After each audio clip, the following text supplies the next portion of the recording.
identify. Immediately, the crystal swirls around. You hear a voice saying, "Hello, Adine.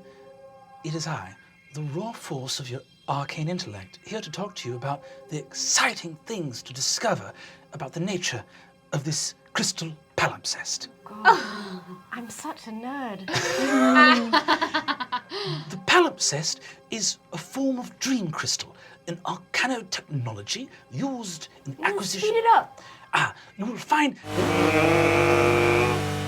Basically, the crystal palimpsest is used for storing information. Now, most crystals, dream crystals, are monitored by the Council of Chosen. However, it is possible to remove the enchantments by using arcane techniques to scrape away those divinatory elements so that a dream crystal may be removed from oversight of the Council. This process is involved in the creation of a palimpsest. Is that bad? I am raw intellect. Your moral weight has no effect on me.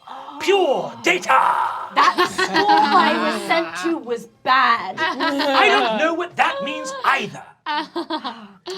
Is there something trapped inside? Sorry. That's going to be. You have time to light up a clove if you want. I do. I take out the flask, but I think better of it. No. I'm thinking and driving.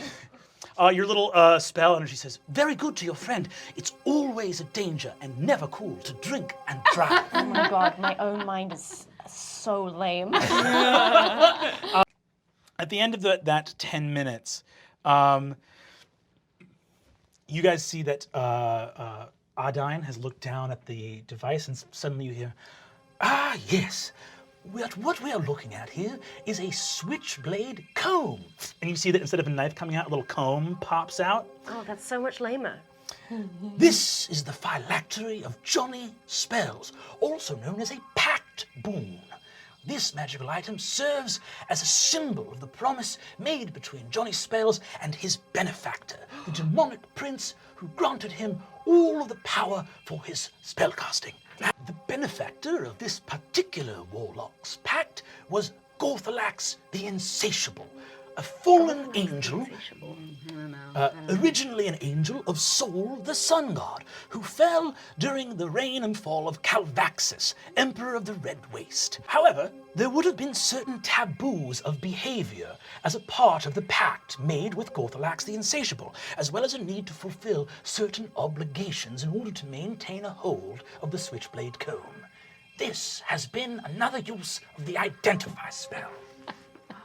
The Identify spell is the lamest person. Does it just almost plug its Instagram at the end? Yeah, pretty much. It's like a weird slug. Can I cast Detect Magic on it? I don't think. Oh, can I cast Identify on it? Ah, yes. An effigy used in the casting of long-range evocation spells. This storm-summoning sigil uses a carving of the object meant to be ensorcelled that has been made to look as though it is the larger object. The wood used in this rendering of the harpy was taken from the actual harpy itself, making the spell almost impossible to avoid. Notice the runes around the outside of the evocation spell also include an element of illusion magic to hide the spell from powerful diviners, such as prophets and oracles. Oracles? How? Is there meaning on it? Does it say when the spell is going to hit the harpy? It appears it already has. The date in question, September 1st of last year. This has been another use of the Identify spell. Can I cast Identify on my jacket? Ah, yes, the jacket of useful things. Formerly the robe of useful things, crafted by elven archmagi in time immemorial. The most recent archmagi of the elves, Elamir Buchanan, thought it looked stuffy and old and wanted to give it a new, rad vibe, changing it into a denim, wool-lined jacket.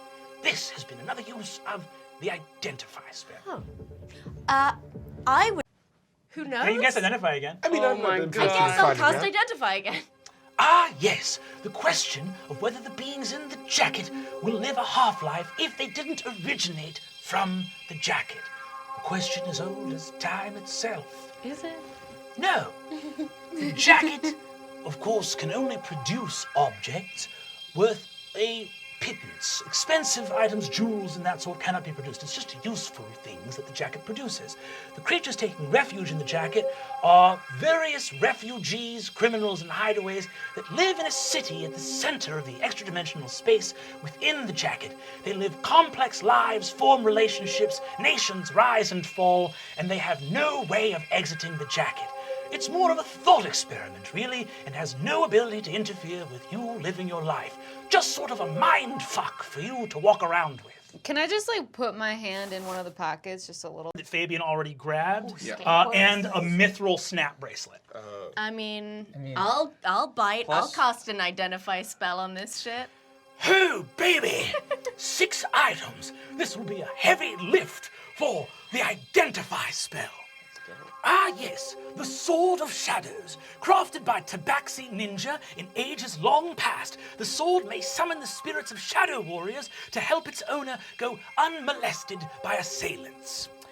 The Teddy Bear of Helpfulness. Forged by gnomish warlocks in ages long past, the Teddy Bear of Helpfulness is able to focus on maintaining spell energy that usually requires a caster's full concentration. The Sneakers of Dunking. Forged from the heart of a dying star by 7 elite fashion magi who gave their life to complete the sneakers, these bad boys are wildly expensive, enable the wearer to jump ridiculous distances in a single bound. The Headphones of Solitude. Crafted by Agatha the Lonely, these headphones abjure the wearer against any outside noise, protecting them against arcane attacks of the sonic variety. The Skateboard of Sickness. This rad deck was crafted by dwarves deep in the pipes of Calamoria and grants the user not only swiftness, but abilities to impress one's peers. And finally, the Mithril Snap Bracelet of Protection. This absolutely gorgeous yet tasteful artifact was first given by Ildamri the Wise to her BFF, Llewellyn the Fair, when she was heading out of town for the weekend, and Ildamri wanted to make sure that she would be all right. As legend has it, she was. This has been, if I may say so, the best use of the Identify spell. Thank you so much, identify spell. Thank you. It's nice to be recognized for one's efforts. You don't have to thank it. It's a service, you know. Skateboard doesn't help. You cast Identify. Yes. This is another use of the Identify spell. So comforting to be back.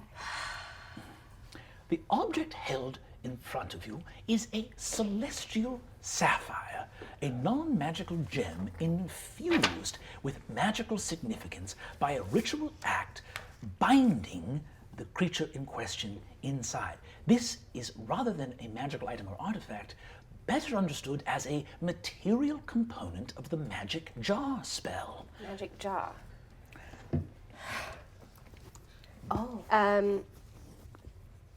So is there a celestial trapped inside this gem?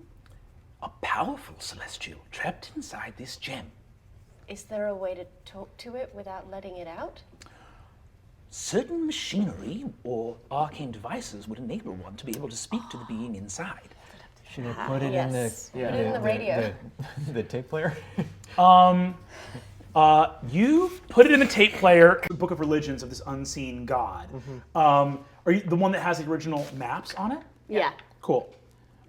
You go ahead and cast the Identify spell. Yes, this is another use of the Identify spell. The hefty tome that you now hold in your hands is a perfectly normal book. Well, at least he was efficient. Great. All right. Okay. Why is the voice in my head a man? So, Why would you assume that? Wow. Wow. Wow, Adine. Open your mind. My brain, guys. It's my brain. Wow. Clutching shattered pieces of stone in its hands. shattered piece I would like to cast the identify spell on the skeleton. Yeah. He's making a face. Which face is that? Which of Brennan's faces? Ah, yes. This is another use of the identify spell. What you now behold is an ancient religious relic, the skeleton and remains of the blessed Saint Kristen Appleby's, who died in this chapel 850 years ago. No. What the fuck is going 850? on? No, I come don't on. like this. This has been another use of the identify spell. What's the rock? Ah, yes. This is another use of the identify spell. The object that you now hold in your hand is known as the Sword of Sight, the ancestral sword of the Oracle of the Elves, constructed in ages long past by Telemine Luminelda. While wielding this weapon that has a +1 bonus to attack and damage rolls, you gain the following benefits. Your base armor class while wearing no armor is 12, which would bump your AC up to 15. You may cast divination cantrips as a bonus action. Anytime you cast a divination spell, you gain the benefit of the dodge action. You do not have disadvantage on melee attacks made with this weapon against creatures you cannot see. Your grandfather made the sword. Fabian. Very cool. That's